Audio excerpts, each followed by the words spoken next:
Olá a todos, eu sou o Rafael e estou aqui com o António para mais um episódio do Pular a Cerca. O nosso novo segmento de entrevistas desta feita com personalidades de diferentes áreas políticas com um interesse em comum, a política. O nosso convidado esta semana é autor dos 7 Pecados Liberais, uma voz moderada na sua área política e liberal por convicção. Apresenta-se com o pseudónimo Miles Radcliffe e vai estar à conversa com dois tipos sociais-democratas na próxima hora. Obrigado por teres aceitado o convite. Boas, sou o Miles Radcliffe, microcelebridade do Twitter político. Isto começou no Para Seca. Mas Olha, Miles, não sei como é que tem de chamar, mas pronto. Miles. Miles, olha, como e quando é que começaste a interessar por política? Para aí diria em 2018.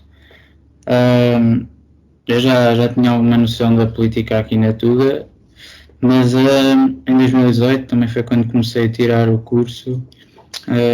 Não sei, surgiu um interesse mais por essa área, comecei a pesquisar mais, entretanto já tinha algumas opiniões políticas, mas pronto, não sabia o que é que elas significavam.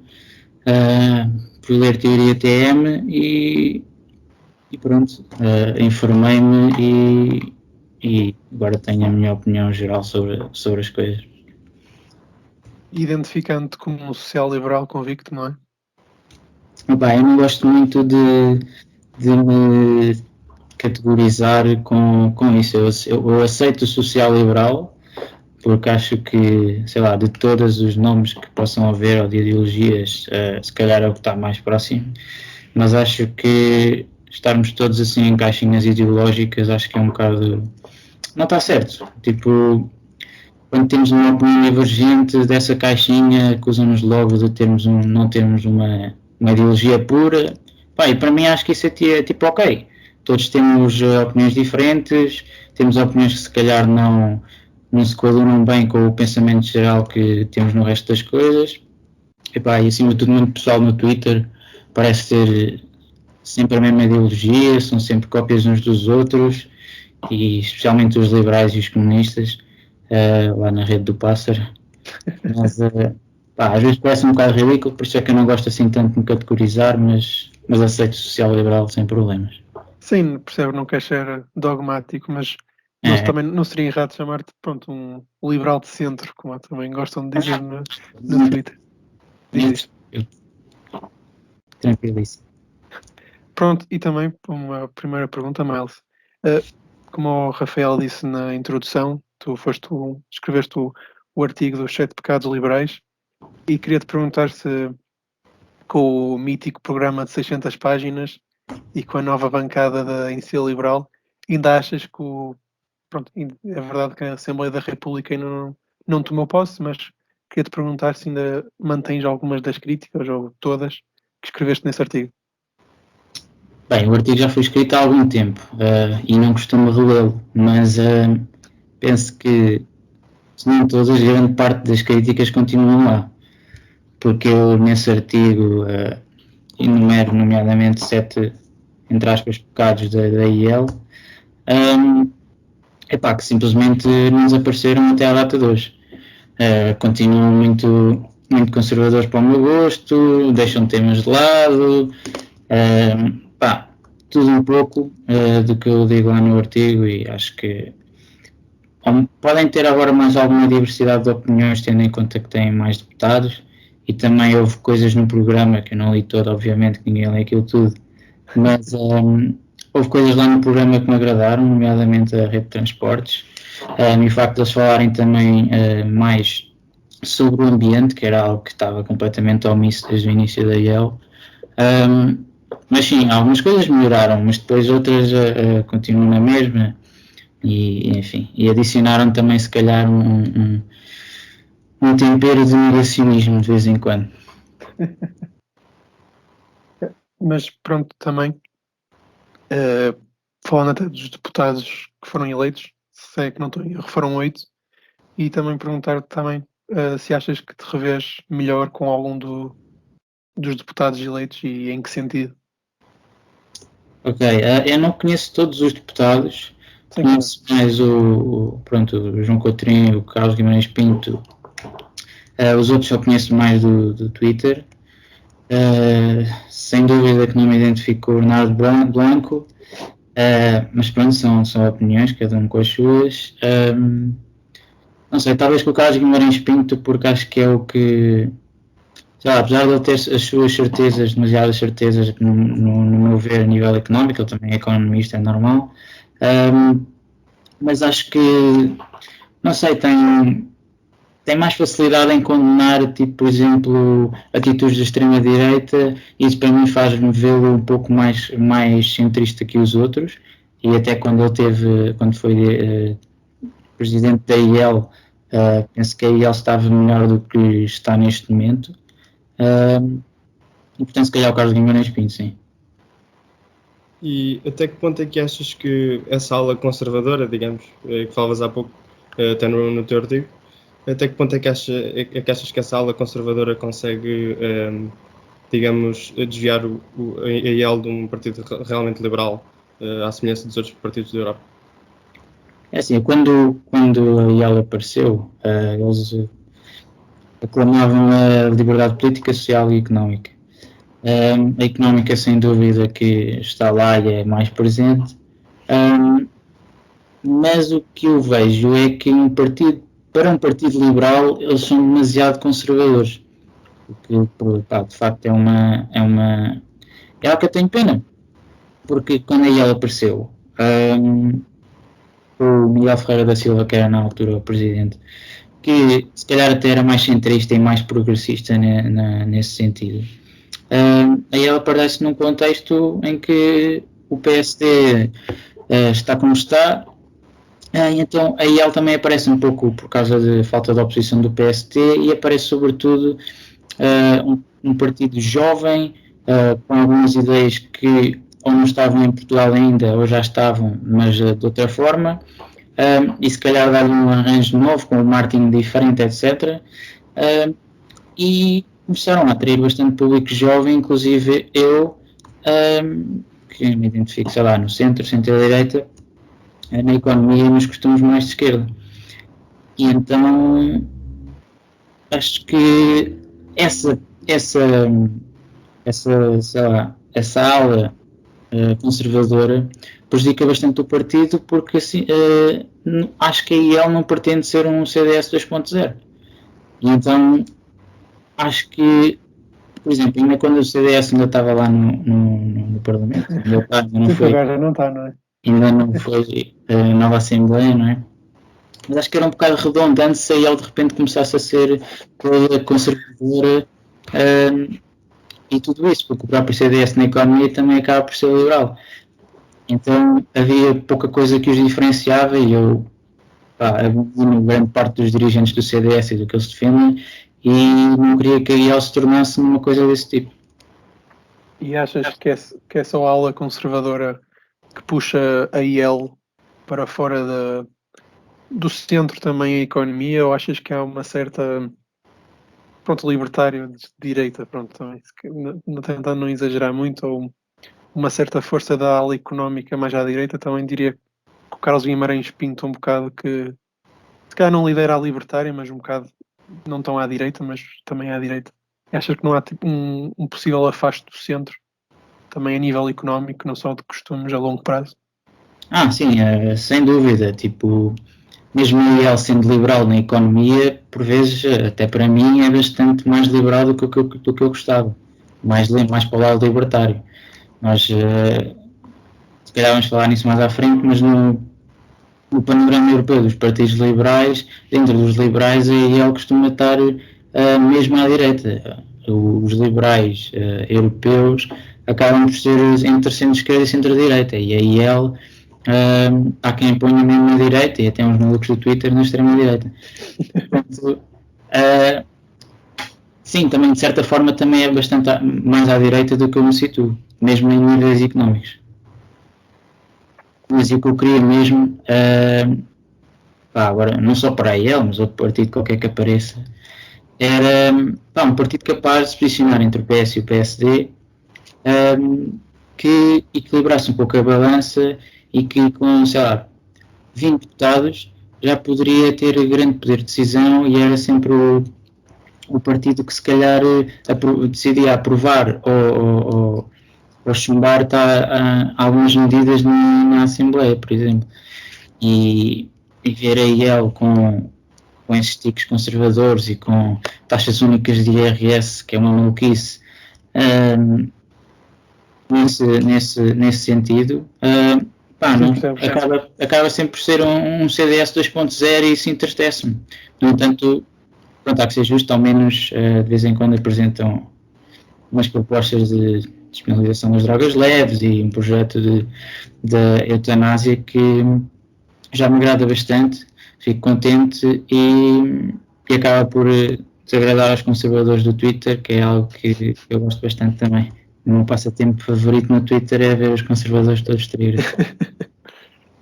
Mas também a nível económico, embora seja verdade que o PSD é bastante mais conservador, porque embora não se abstenha, normalmente vota contra, em certas medidas, como foi na adoção por casais homossexuais em 2012, ou não me lembro bem da data, mas pronto. Mas a nível económico, não te achas um bocado também mais próximo do PSD do que da Iniciativa Liberal? E, se possível, com pessoas como o Johnny e assim, que também ele pensa que se identifica como social-liberal convicto, achas que seria possível, no futuro, tipo um D66 ou um choque livres, uns sociais liberais dinamarqueses em Portugal? E provavelmente os apoiarias, não é? Exatamente, eu situo-me justamente mais ou menos onde esses partidos se situam, o D66, o Lib Dems no UK, o FDP na Alemanha, mesmo este sendo um pouco mais centro-direita, situam muito mais aí do que o que ela nos apresenta aqui em Portugal. E o que acaba por ser também, se calhar, mais próximo do PSD.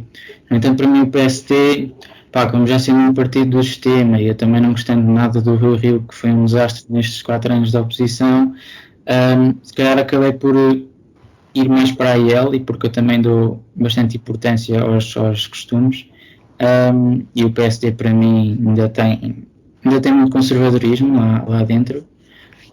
E acabei por se calhar ir mais para a zona da IEL, mas eu se calhar sou o pior simpatizante da IEL porque acabo por estar sempre a dizer mal deles, mas é para o bem deles também.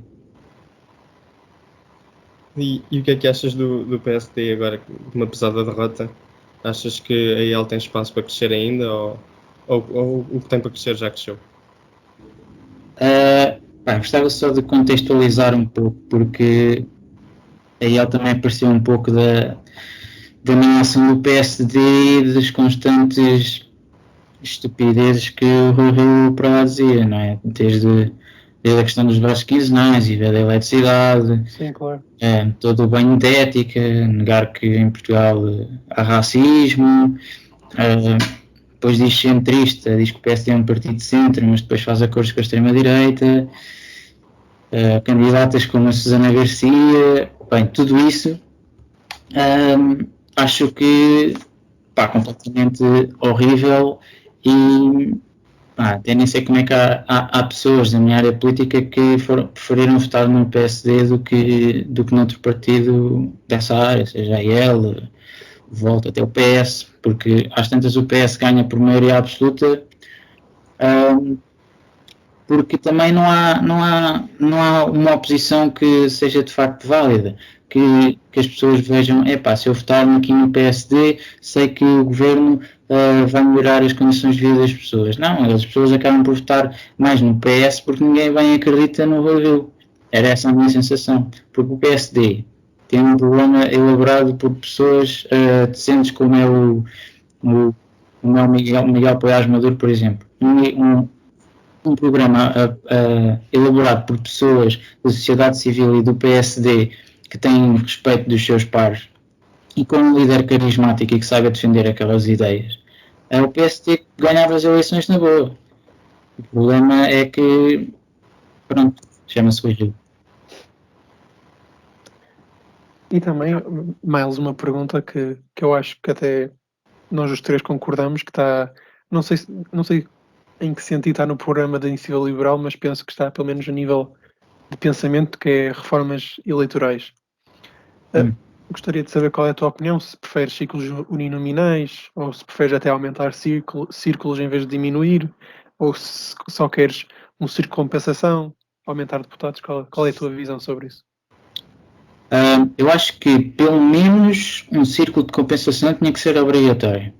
Porque neste momento tens, sei lá, metade dos ciclos, no fundo só tens duas opções de voto, porque sabes que as outras nunca vão eleger.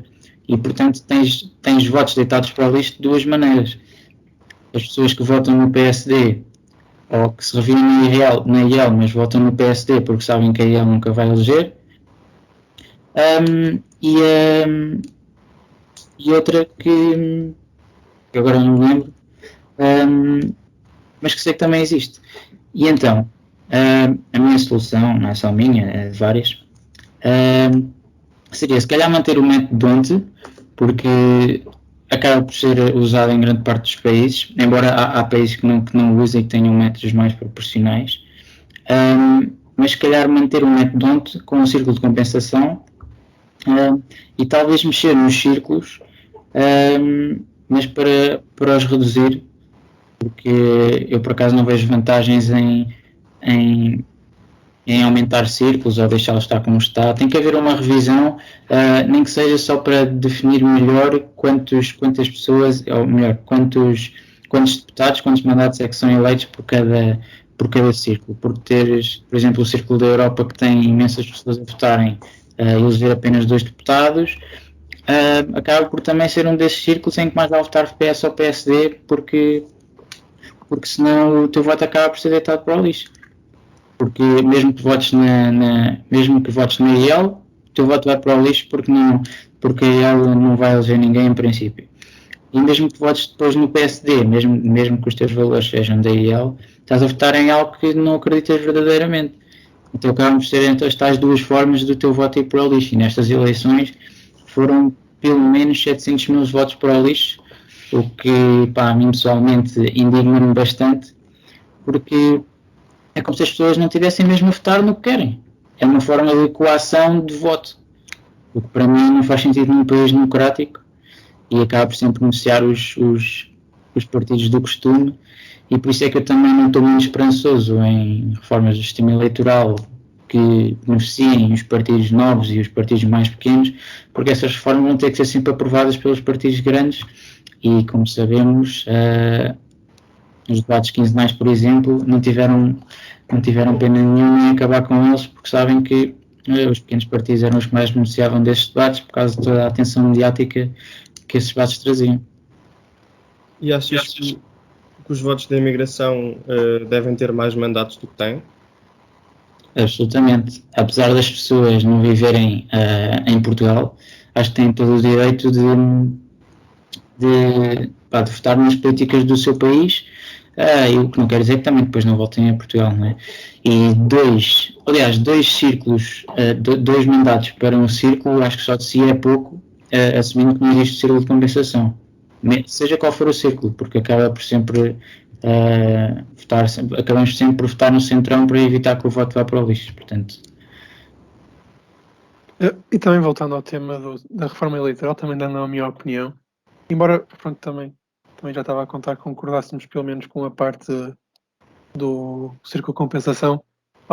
Pessoalmente, como uma pessoa vivendo num dos círculos em que só elege o PS ou PSD, eu não sei se diminuir os círculos seria positivo, porque eu acho que isso acontece bem em países descentralizados como nos Países Baixos, em que a população, embora, obviamente esteja mais concentrada nas metrópoles, sempre está melhor distribuída.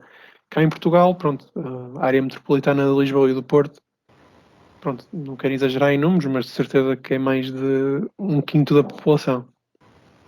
Sendo que uma elege 48, acho eu, e outra 40 deputados. Mas o que quero dizer é, eu não sei se a diminuição de círculos seria automaticamente positivo, porque basicamente, imagina, um círculo uninominal em Portugal, basicamente incentivaria os partidos a fazer campanha em Lisboa, Porto, Coimbra, Aveiro e... Mas não é o que fazem já? Sim, mas pelo menos agora ainda tem que apelar a algum voto do interior. A cena é essa. Não sei se com o uninominal não tirarias Opa, Mas eu não defendi o uninominal. Eu, se calhar, podias, por exemplo, ter, sei lá, 7 círculos com base nas NUTS 2, por exemplo, ou algo assim, nas regiões administrativas. Género Norte-Centro, área metropolitana de Lisboa, Alentejo e Algarve, e ilhas. E fora da Europa sim. e Sim, também não sou contra como princípio, eu só acho que também, ao mesmo tempo que se faz esse tipo de reforma, diminuição de círculos, quer isto dizer, acho que também se deve fazer políticas de descentralização e também quando digo descentralização, também as pessoas que não me entendam mal, que eu não quero as aldeias com 10 pessoas agora a terem mais pessoas, que isso pronto, não é produtivo. Mas, por exemplo, cidades como Viana, pronto, spoiler é onde eu moro, ou cidades como Vila Real, Bragança, ou Chaves, nem tem que ser capital do distrito, mas cidades importantes, entre aspas, dentro do distrito, como Ponte Lima ou Caminha, no caso do meu distrito. Sim. Acho que também se deveria um bocado distribuir a população e também eu acho que também seria positivo esta medida, se calhar ainda menos as pessoas gostam, que é aumentar o número de deputados. Exatamente, eu também defendo isso. Aliás, Portugal, no contexto europeu, acaba por, em relação à sua população, ter menos deputados do que grande parte dos países europeus. Verdade. Defender a redução do número de deputados, outra asneira que o Rio já disse que queria fazer.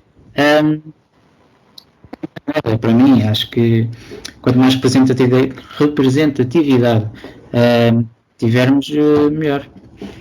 Sim, mesmo apresentar partidos muito pequenos, microfenómenos e coisas desse género, porque também um círculo de compensação também iria permitir que, por exemplo, partidos como o RIR se calhar tivessem um deputado. Mas eu não acho isso bom. Eu acho que quanto melhor representado tiver a população portuguesa na Assembleia da República, melhor. Mesmo que seja com partidos de uma causa ou... Sim, exato. Sim. Completamente. Também volto ao que tu disseste também, que é... Porque também aumentar o número de deputados, no fundo, também a ideia... Também, só acho que se calhar até vou repetir um bocado que disseste aumentar a representatividade, não é? Já que... Não vou fazer as contas, não faço contas, obviamente, estou só a tirar números para o ar, mas Viana agora elege 6 com 230, mas aumentar, sei lá, 300 e por favor, se aumentarem, metam um número ímpar, que a possibilidade de haver empate em Assembleia da República é algo que, não sei, mete muita impressão, mas pronto. Imagina, 349, como há na Suécia. Eu acho, pronto, obviamente que os números de deputados em Viana aumentariam e por isso a representatividade seria melhor. Eu acho que, no fundo, também seria bastante positivo. E também entrando um bocado na reforma eleitoral, Miles, a regionalização também é bastante importante e penso que, pronto, a Iniciativa Liberal também tem que se dar algumas congratulações por também, pelo menos, falar mais sobre o assunto. E não sei se tens também boas ideias definidas em relação a isso. Gostava de ouvir a tua opinião. Eu isso por acaso nunca fui pesquisar muito, mas acredito no princípio que quanto mais próximo a decisão tiver do cidadão, mais próximos a sua vida pode melhorar, porque são os próprios, por exemplo, nas câmaras municipais, é o presidente da Câmara e os vereadores que sabem mesmo a realidade daquela situação, não são as pessoas que estão a dirigir esses organismos a partir de Lisboa. E então, nesse sentido, eu apoio a descentralização, mas tinha que fazer muito mais pesquisa, porque nunca foi tema que eu me interessasse muito, apesar de saber que já houve um referendo a propósito disso, que até o Rio na altura era contra, mas agora é a favor, ou ao contrário, já não me lembro. Não sei se notam, mas eu tenho um ódio especial ao Rio. Então, pronto, para mim a descentralização, desde que não implique mais cargos políticos, mais taxas e aquela conversa toda que a direita gosta de evitar, para mim eu sou totalmente a favor. A Iniciativa Liberal também propõe o salário mínimo regional. Entrando numa parte mais económica, achas que isso é viável? Eu acho que é o salário mínimo municipal. Exatamente. Eu já me explicaram isso no Twitter e também fora do Twitter. Eu sou favorável à existência de um salário mínimo nacional.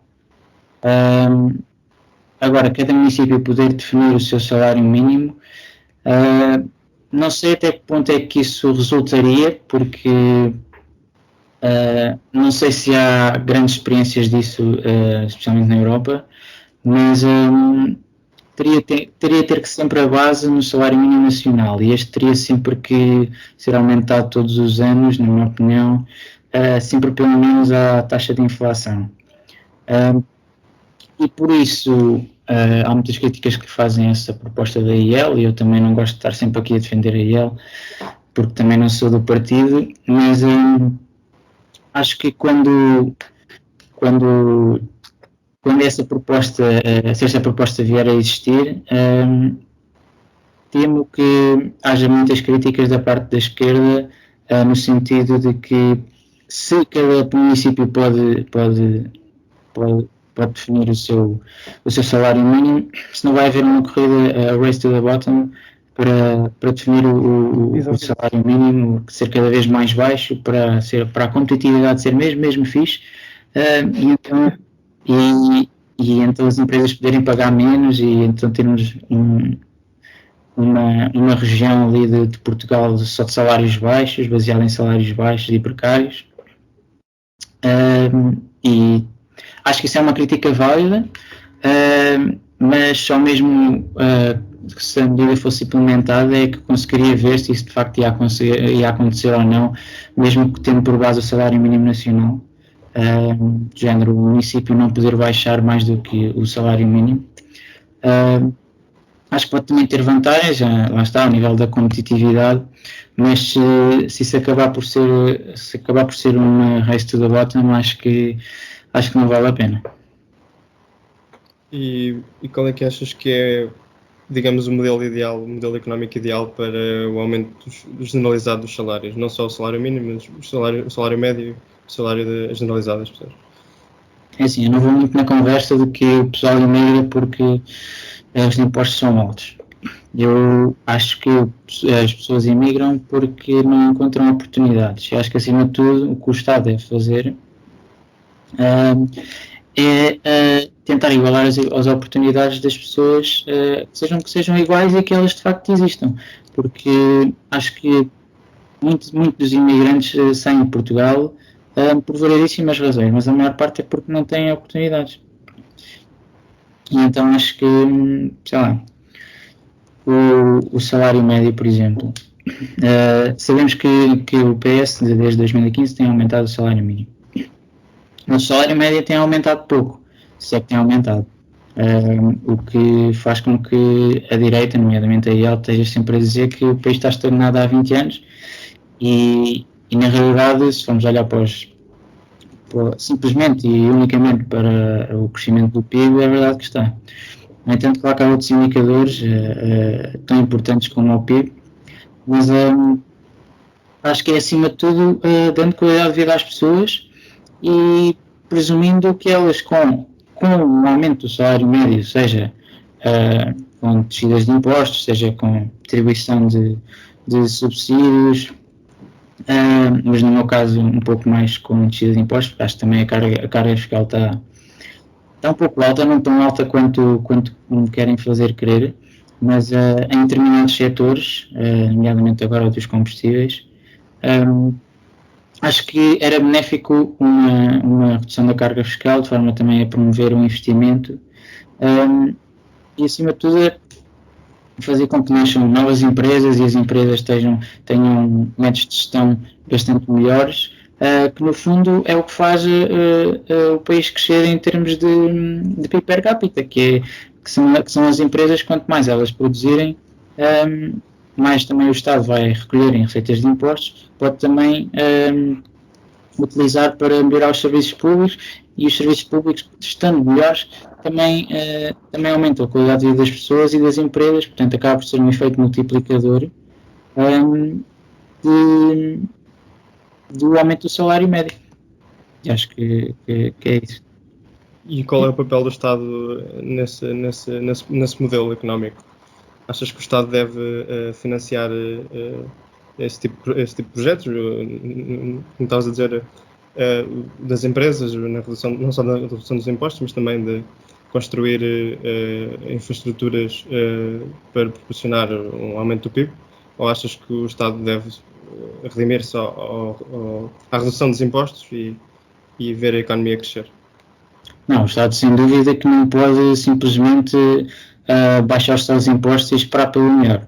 Claro que uma descida dos impostos teria um rombo na receita fiscal, como devem calcular, imediato. Claro que depois pode-se comentar que eventualmente seria compensado pela maior receita do IVA, de mais consumo das famílias, etc. Mas não, o Estado não pode simplesmente sair da frente e permitir que os privados atuem simplesmente, com o Estado simplesmente a mitigar as falhas de mercado e tudo. Acho que o Estado tem que ser diferente. O próprio liberalismo já não é o que era, já as ideologias acabam por evoluir e o liberalismo já não é o que era no século XVIII, ou o que é. Já ninguém acredita que a mão invisível, por si só, faz milagres. O Estado não tem só que mitigar os efeitos maus do mercado.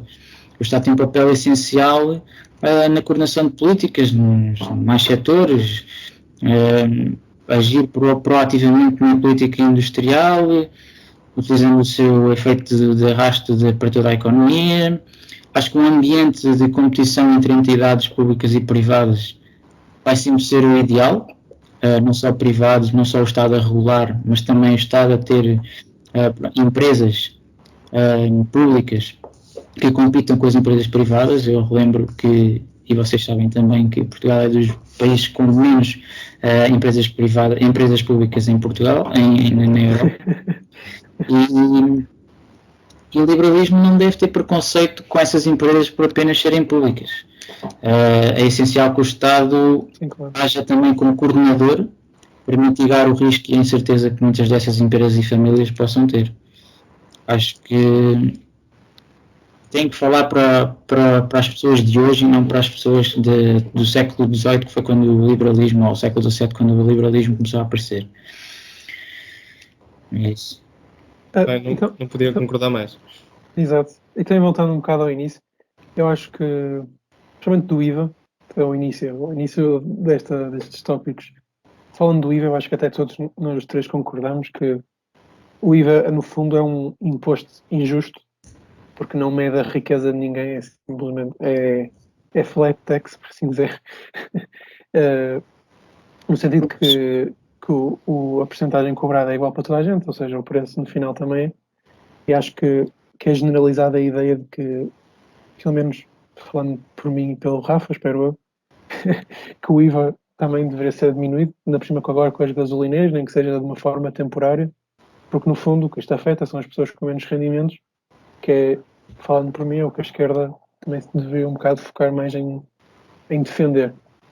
Mas também, Miles, pronto, embora concordando, também pelo que acabaste de dizer, eu acho que depois, portanto, o nosso discurso em comparação com o teu também diverge um bocado no sentido da criação e posterior redistribuição da riqueza, principalmente quando falamos também não só nos impostos, mas também se calhar como deveria ser feita, tanto a nível indireto como direto, ou seja, a nível de serviços. E também gostava de perguntar, falando em serviços, em que ponto é que até te revês nas posições da iniciativa liberal em relação às reformas no sistema de saúde, ou seja, numa perspectiva de beveridgiana para bismarckiana, e até no sistema de cheque de ensino que a iniciativa liberal, pelo menos em 2019, defende. Eu é que não vou ler o programa de 600 páginas da iniciativa liberal, por isso não sei se eles mantiveram, eu sei que eles tiraram aquela das universidades, sei que eu não estou em erro. Sim. Acho, não sei, parece que fizeram ali uma não é uma propaganda, mas uma campanha de marketing para ver se as pessoas, antes de lançarem o programa, se importavam muito ou não. E quando viram que se importava, se calhar tira-se, olha, pronto. Estou a brincar, não é?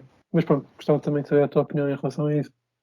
Em relação a isso, aliás, pegando já nessa proposta do ensino superior, acho que aquilo já tinha sido retirado em 2019, não?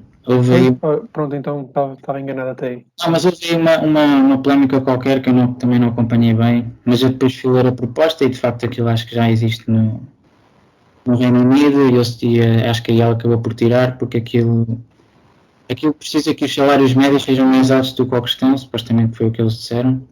Mas eu também não apoio essa proposta porque acaba por, não se pode ver também nos Estados Unidos, não é que eles defendam o modelo dos Estados Unidos, mas também faz com que os estudantes tenham dívidas astronómicas que eventualmente têm que pagar depois quando tiverem emprego. Eu acho que se calhar é uma boa ideia na teoria, mas depois na prática se calhar não funcionará tão bem. Quanto ao que eles efetivamente propõem na educação, eu sou favorável à ideia de que não deve estar presa numa escola com base no código postal, ou seja, e aqui onde eu vivo, em Lisboa, isso acontece bastante, porque apesar de tu poderes escolher entre se calhar 1, 2, 3 escolas na tua zona de residência, podem ser escolas, não queria dizer mais, mas menos boas, e acho que cada pessoa poderia escolher, sei lá, uma escola qualquer que lhe dá mais jeito por que razão for, porque está mais perto do trabalho dos pais, porque tem lá uma auxiliar que gosta muito, tem lá whatever, tem lá o irmão já. Acho que isso eu sou favorável a isso.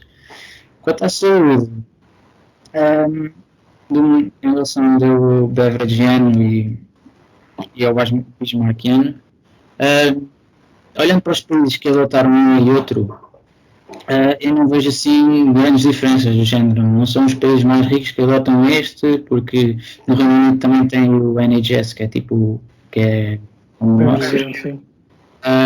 Depois na Alemanha também tem o que ele defende. Portanto, acho que não é o modelo de saúde que define se o sistema de saúde é bom. Acho que são outros fatores, normalmente a eficiência e a qualidade da gestão de cada hospital e clínicas.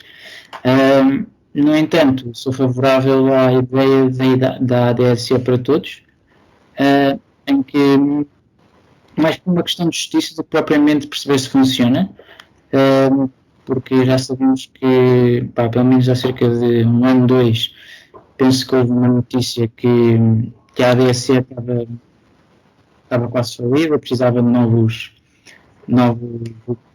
clientes, entre aspas, utentes, e então acho que isso estar simplesmente exclusivo para os funcionários públicos e suas famílias, acho que acaba por não ser justo. E eu até utilizo a ADSE porque a minha mãe é funcionária pública, e acho que é uma forma bastante boa de desenvolver hospitais privados e hospitais públicos concorrendo entre eles, porque acaba por ser como se fosse um vale para poder ter determinados tratamentos em determinados hospitais e clínicas que aceitem este sistema da ADSE,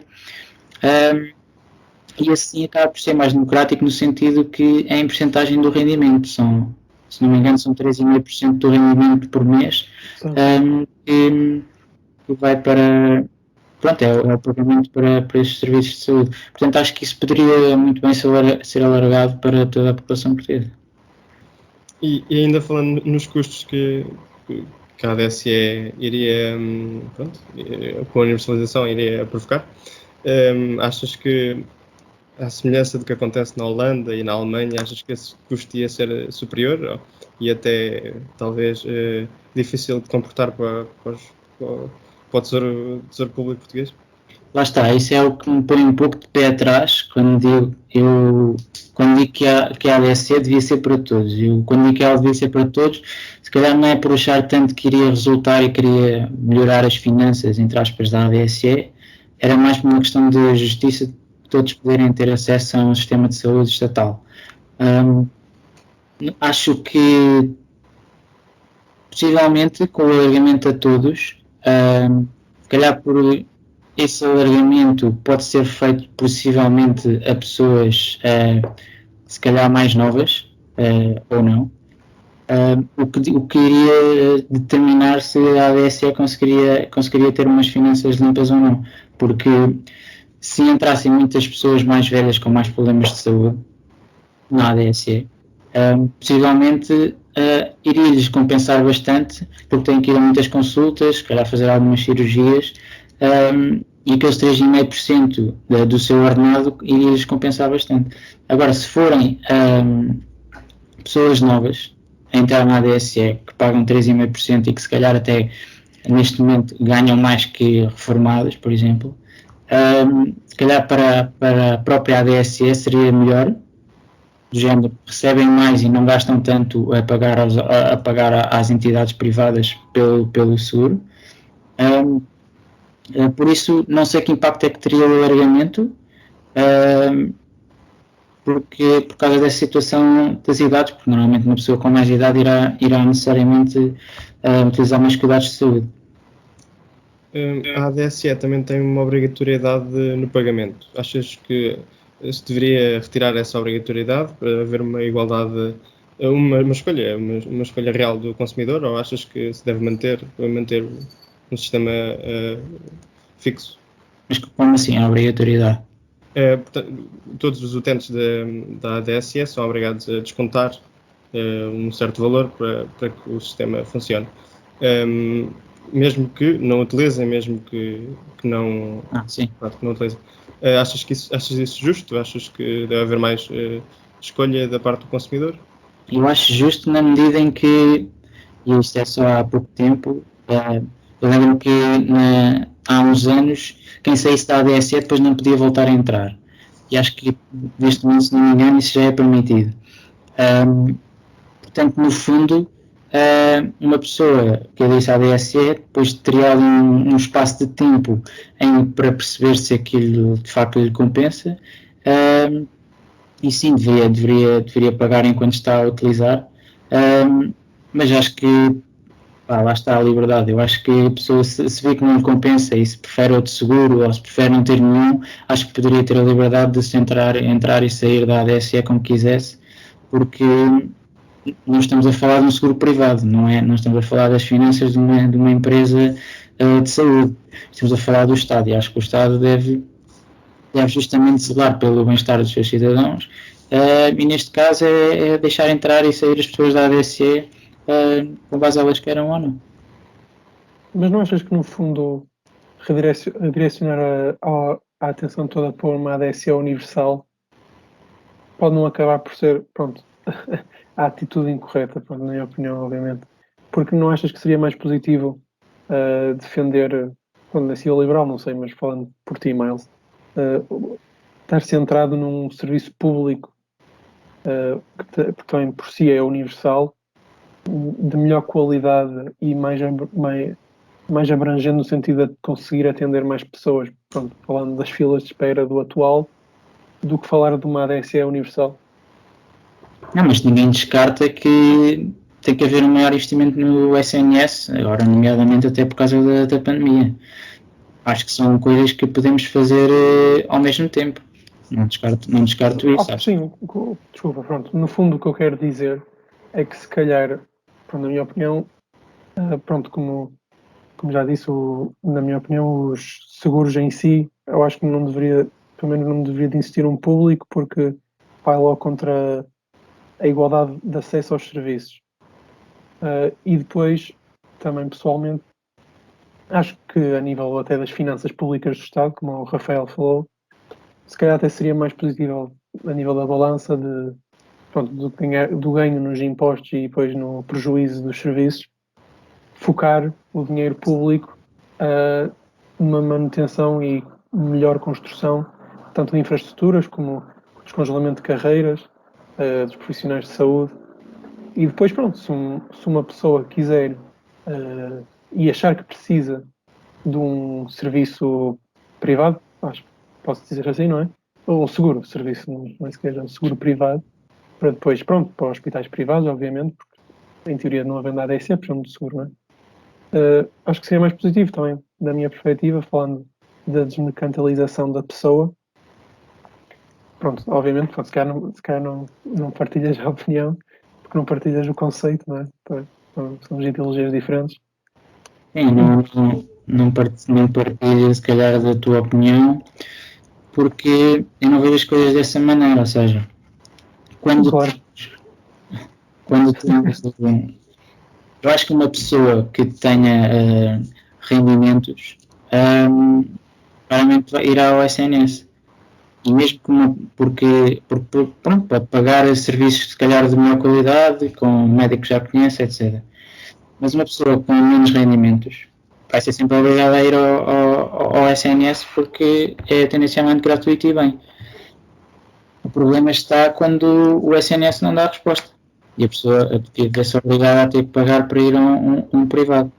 E acaba por ser esse o problema que a ADC para todos se calhar vai tentar resolver, que é por um custo se calhar mais baixo que um salário, que um serviço, aliás, que um seguro privado, com menos porcentagem do rendimento, para as pessoas com menos rendimentos acaba por ser mais vantajoso quando necessitam de fazer operações e consultas fora do SNS, porque o SNS está com filas de espera ou não fazem aqueles tipos de consultas, como por exemplo dentistas ou psicólogos, que agora tem muito poucos, mas na realidade são quase todos privados.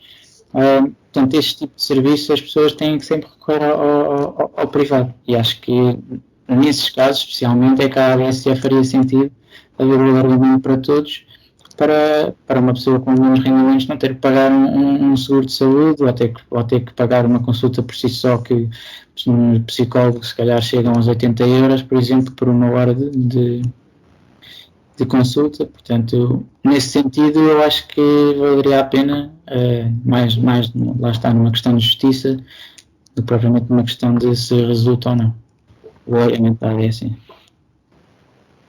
Mas também o alargamento da ADC também acho que levanta outra questão que também já acontece agora, digo eu, que é a parte das comparticipações, que também falaste, que como é que podemos assegurar que, por exemplo, houve polémica, por assim dizer, não sei se foi, acho que foi o ano passado, quando houve a revisão das comparticipações da ADSE, que uma série de grupos privados acabaram por não sei se foi cortar o contrato, por assim dizer, com a ADSE e assim, e as comparticipações. Também não achas que se corre um bocado esse risco depois, universalizando a ADSE, depois as pessoas, pronto, mesmo estando na ADSE e pagando para a ADSE, não poderem ter acesso a certos hospitais privados por falta de comparticipação neles? Mas eu acho que pode ser vantajoso também para os hospitais privados que adiram a este sistema da ADSE, porque sabem que muitas pessoas, especialmente de rendimentos mais baixos, tenderão a aceder ao sistema, a esse sistema, e que se isso não existisse nunca entrariam no hospital daqueles, percebes? No hospital privado. Entendo. Também a parte... Mas eu não sou expert em saúde, atenção. Sim, também não, falo um bocado só pelo que leio. Sim, também as diferenças vão entre nós dois, um bocado também na parte ideológica, não é só pragmática, é também como vemos a relação entre os serviços e as pessoas. E quanto, por exemplo, agora mudando um bocadinho de assunto, onde é que achas que o Estado deve intervir mais nos outros setores? Nós falamos agora da saúde, da educação. Estava a pensar, por exemplo, o caso da TAP, o caso de outras empresas que foram, não direi nacionalizadas, mas que foram intervencionadas. O que é que tens a dizer sobre isso? Bom, eu acho que já falei se calhar um pouco disto, mas eu não sou dogmático ao ponto de dizer que o Estado tem que ser diminuído, ponto. Eu acho que há áreas que deve ser reduzido, sim, mas calhar até há outras que até pode ser aumentado, por exemplo.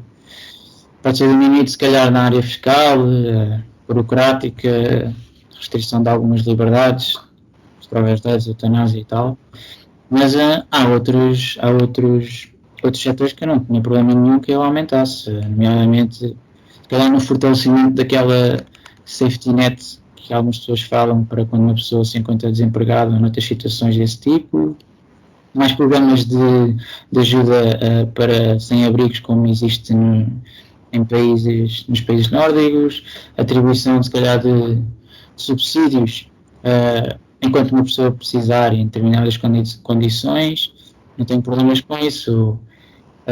Também sou favorável à redução para as 35 horas do privado. O próprio estudo de uma semana de 4 dias, que foi introduzido nesta campanha, introduzido pelo LIVRE, que aproveito para dizer que é o único voto de esquerda que eu se calhar respeito, mas são todas situações em que eu sou favorável, por isso não sou dogmático a dizer que tem que ser reduzido. Agora, no caso da TAP é diferente, porque no caso da TAP é uma empresa que vai receber 4 milhões de euros, que já recebeu um pouco mais de metade, acho eu. É uma empresa. No fundo, a TAP acabou por, de todas as ajudas para a pandemia, acabou por levar 1/3. Foi 1/3 para a TAP e 2/3 para o resto da economia toda. E eu acho que não faz sentido gastar tanto dinheiro do contribuinte apenas numa empresa, e também não acredito que ela seja assim tão estratégica quanto isso para envolver todo esse gasto. Não achas que o impacto que a TAP tem na economia vale por si? Na questão de, por exemplo, a TAP é a única empresa, ou das únicas empresas que tem um volume enorme de exportações, e que nós sabemos, a balança comercial é muito importante para a sustentabilidade da balança interna. Achas que a perda da TAP pode significar um impacto forte na economia? Não sei, porque, por exemplo, a TAP pode fazer exportações em empresas portuguesas, mas também se calhar nunca se fala bem quanto é que a TAP importa também, não é?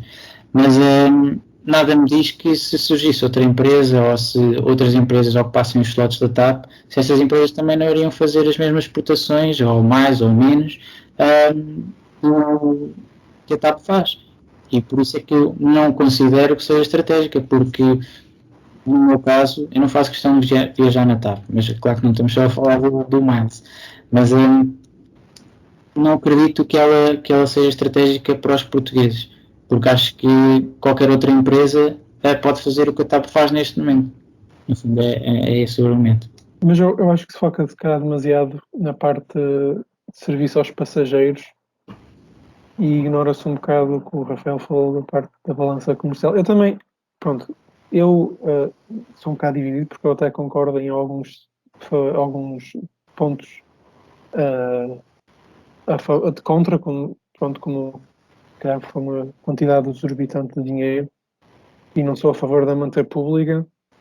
Tipo, não é uma agência de aviões que me preocupa em ter pública. Prefiro ter outras coisas, como por exemplo as águas ou a energia, ou até os próprios CTT, que eu acho que oferecem pelo menos um serviço público mais direto, Mas, mais António, necessitado.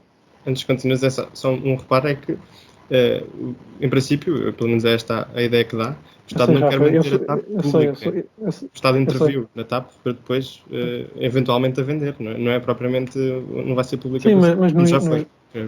Sim, mas no início ainda era um bocado... Era duvidoso. É a sobrevivência da TAP, neste caso. Sim, exato. No início era mais a sobrevivência, não é? Sim. Mas pronto, eu não sei, o Pedro Nuno Santos se calhar também foi um bocado testando as águas também, não digo que não, embora gostando bastante dele. Foi uma atitude que eu acho que ele decidiu ter. E pronto, é político, não é? Isso. Tu, gostando dele, achas que foi mais uma decisão ideológica? Eu acho que foi uma batata quente atirada pelo Sr. Costa Lino, pessoalmente. Acho que, pronto, o António Costa e o João Leão continuam a ser a cabeça das finanças e para onde é que vai o dinheiro. E pronto, também pode ser um bocado conspiração, mas pronto, eu não acho que o António Costa tenha uma posição favorável ao Pedro Nuno Santos, embora o ponha como ministro. Acho que continua a ser, pronto, o mínimo pluralismo que o Costa deixa ter no PS. Mas pronto, também falando do Pedro Nuno Santos, eu sei lá há tempos o Tomás Cardoso, Tomás, o rapaz que gosta muito de comboios. Da Gabardine. O gajo da Gabardine, exato. Depois no Twitter uma série de programas. Eu acho que o ponto forte do Pedro Nuno Santos vai ser sempre os comboios, a ferrovia. Via, não é? Pois. Mas também, desculpa, Miles, um bocado que dizia que relei, não é como falando agora de comboios. Mas faltando às empresas públicas, por exemplo, sendo tudo centro e também. Pronto, centro, desculpa, falaste logo no início que não gostavas que te metessem em caixinhas, mas pronto, desculpa. Mas estando mais à volta, pronto, do centro económico, suponho que, e estando fora dos dogmas da iniciativa liberal, suponho que também estarias um pouco favorável, por exemplo, a nacionalizações, ou pronto, se calhar nacionalizações é a palavra certa, desculpa. Por exemplo, da EDP, se calhar verias com melhores olhos, não é? Vejo com melhores olhos ela ser do Estado português em vez de ser do Estado chinês, sim. Mas então se fosse do Estado, não sei, olha, sueco, não te importavas, é? Prefiro que seja do Estado português a ser de qualquer outro Estado. Pronto. Era isso que queria saber. Mas, por exemplo, esse setor, se calhar é muito mais estratégico do que a TAP, e, no entanto, a TAP é pública e a EDP é dos chineses. E tens a mesma opinião sobre os bancos, por exemplo? De que não se deve intervencionar? Sim, que se deve. Qual é a tua opinião? Se deve ou não intervencionar? Ou mesmo como se tem feito agora com o novo banco? Os bancos é uma questão, se calhar, mais delicada, porque implica o risco sistémico o risco bancário das pessoas começarem todas a levantar os depósitos e depois perder-se a confiança toda no sistema bancário. Mas também não olho com bons olhos a questão do novo banco, também é um servidor de dinheiro público. Mas uma coisa, Mel, desculpa interromper. Mas entre o novo, pronto, o Rafa falou no novo banco, mas acho que é sempre importante falar da Caixa Geral de Depósitos. Por exemplo, achas a Caixa Geral de Depósitos um exemplo positivo de uma nacionalização de um banco? Eu acho que a Caixa Geral de Depósitos deve permanecer pública e deve, acima de tudo, atuar como banco público. Ou seja, se calhar ter mais vantagens para, sei lá, promover o investimento, para o comum português, ter taxas mais amigas das pessoas, porque justamente é um banco público, é que é para um serviço público, não é para ter lucro. Sim, concordo. E o que a Caixa tem feito, muito bem, diga-se de passagem, é muito bem, olhando simplesmente para os resultados que eles têm tido anualmente, que é tem atuado como um banco privado, pelas taxas quase cartelizadas do sistema bancário, e não tem agido como banco público, que é o que eu acho que devia acontecer. Eu acho que poderia muito bem haver um nivelizador, que seria a Caixa, público, de forma a tentar equilibrar os desvaneios do sistema bancário privado. Concordo, sim. Se acho importante a competitividade, de uma certa forma, mas também concordo que se é para ter a Caixa Pública também é preciso ter alguma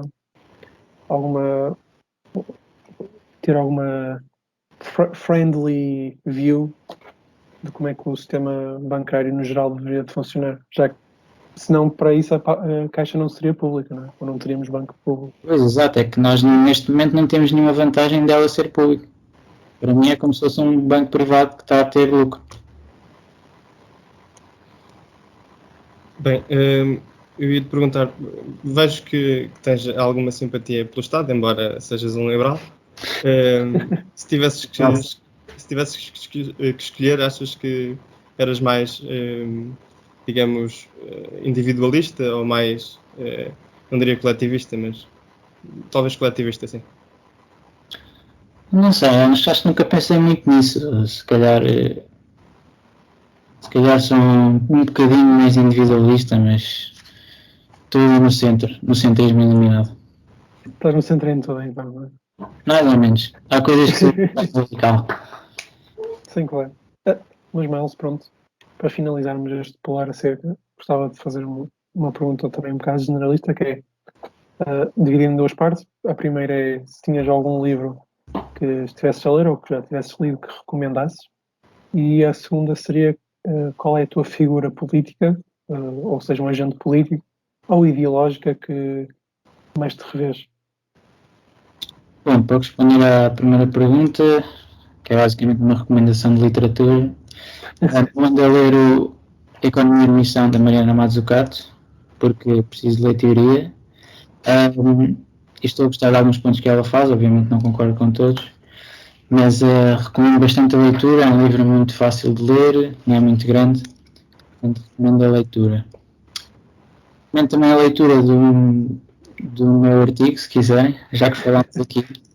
É o meu tweet fixado há muito tempo.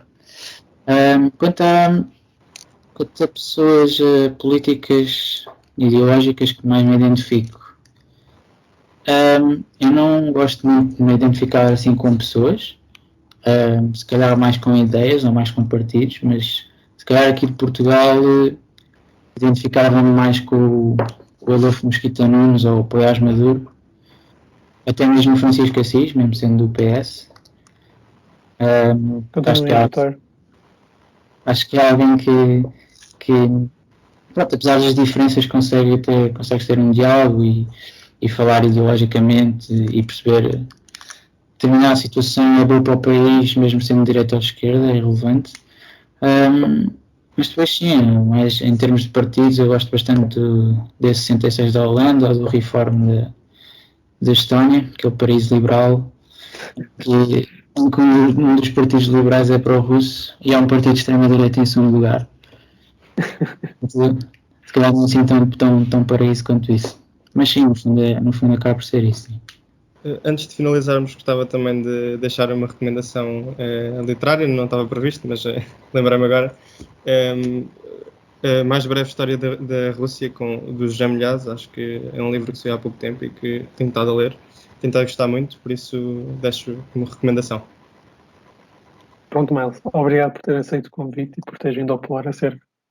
Obrigado pelo convite e boa sorte com o projeto que nós estamos a precisar de social-democracia a sério.